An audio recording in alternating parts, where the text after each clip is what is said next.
Hey, Zipgist here with Real Solutions Home. We just finished an amazing project. We just built this sunroom onto the which was a covered deck before. It's a beautiful property, beautiful ranch out here. But anyway, they wanted to add an additional space out here, so we just finished up, did the siding, windows, added a mini split to it, and let's go take a look inside. We did this side of the house. We added this door, siding, paint, trim, complete finish out.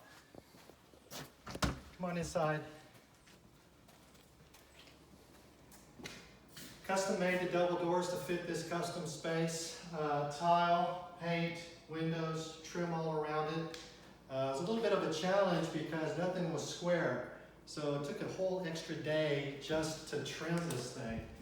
Added a mini split cassette and a ceiling fan. Over here, added a door to the primary bedroom. There was a window there, we removed that. So excuse the windows, they're still a little bit dirty.